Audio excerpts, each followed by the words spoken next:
Well, it's normal though. Doesn't say anything about we can't date. Of course, we're supposed to get married.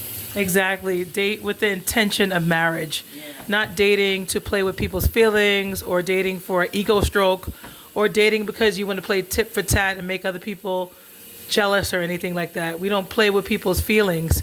We date with intention. We date with purpose, divine purpose. And yeah, it's human to desire to share what you've already strived to have in yourself, what you've already strived to connect with in regards to love, first and foremost, in connection with Yahweh Jehovah first, and then you allow that love to saturate within yourself, continue to practice that healthy love, and then you want to share that work that you continuously practice within yourself with someone else who aspires and continuously does the same. And no, it will not be perfect. No, it will not be always what you imagine it to be.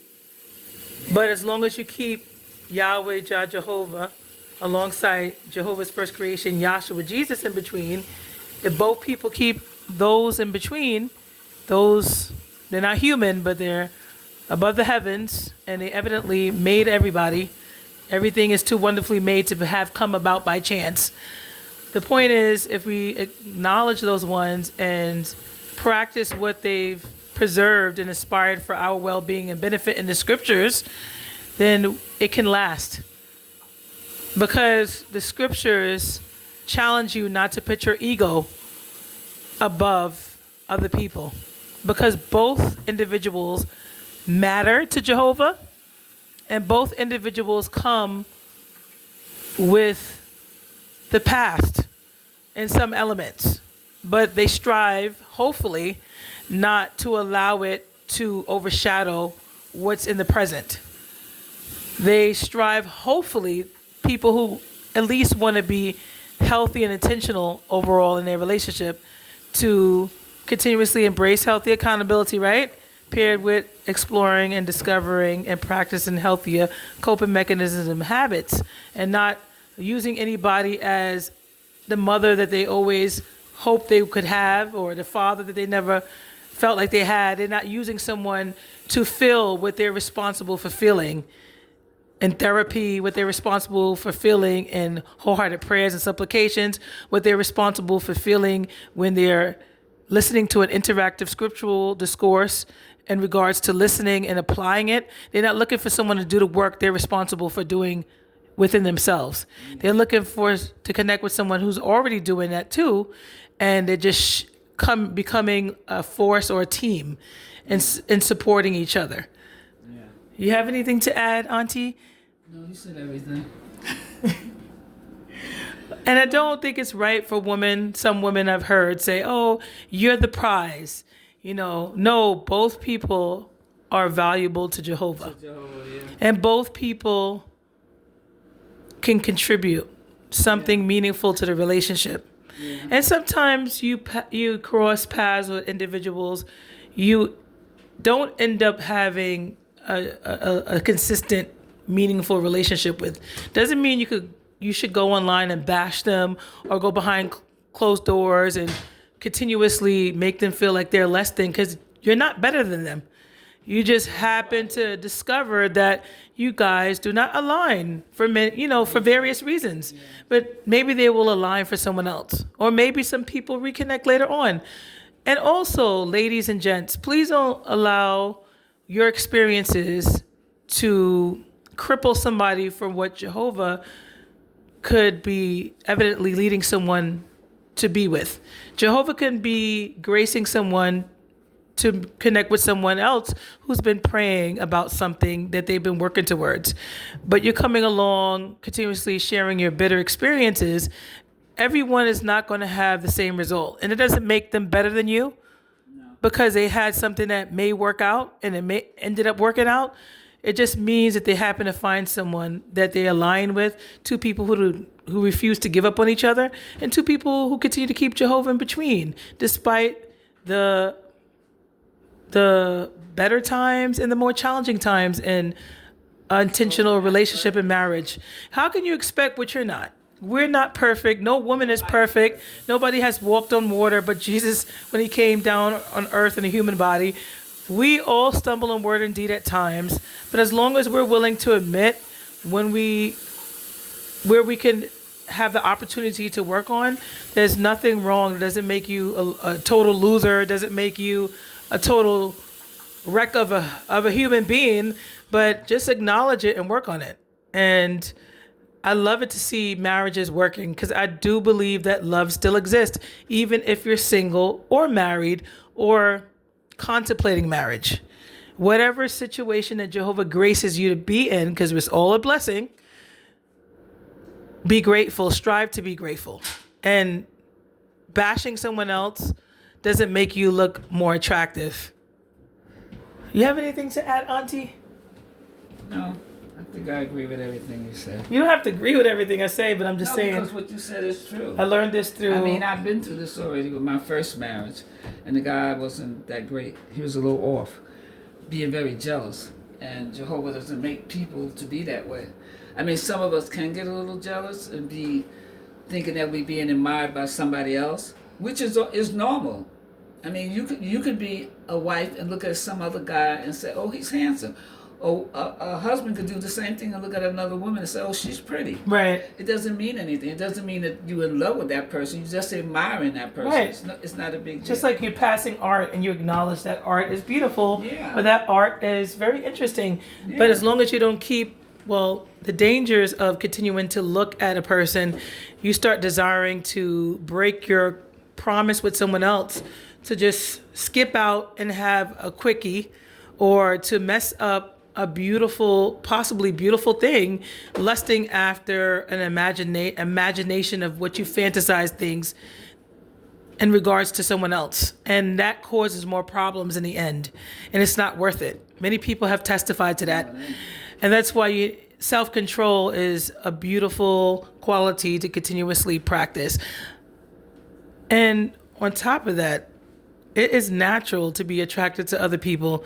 You're not gonna totally think everybody else is not attractive when you get married. But again, it's about having that healthy self-control and respect for yourself and others. And then if you continue to allow someone to abuse you, that's not having respect and love for your grace life that Jehovah values more than material things. When you continue to allow yourself to be in an abusive, whether that's an habitually abusive, psychological or emotional or even physical relationship, and you have a way to step aside, it doesn't teach an individual how to respect your grace life as you strive to respect their grace life. And nobody is more than the other to Jehovah. And Jehovah said, love others as you love yourself. So when somebody is habitually abusing you, misusing you, and using you, they're not loving you as Jehovah loves you, and not loving themselves. Because a part of loving, when you love and strive to truly have love for yourself, you're going to treat other people well as well. That is something that comes along with truly loving yourself. So that's why it's important for people to deal with their insecurities and strive to really have a healthy love for themselves, because they're either going to become abusive or they're going to continue to allow abuse because of a lack of love and respect for themselves. And it's okay if we've allowed that at some point. It's not okay, but it's already passed. May we move forward with more healthy love for Jehovah by loving ourselves as Jehovah truly loves us, and not allowing people to habitually misuse it and abuse us, because it's not respecting Jehovah, because Jehovah loves us and values us. And it's not showing people how to respect you.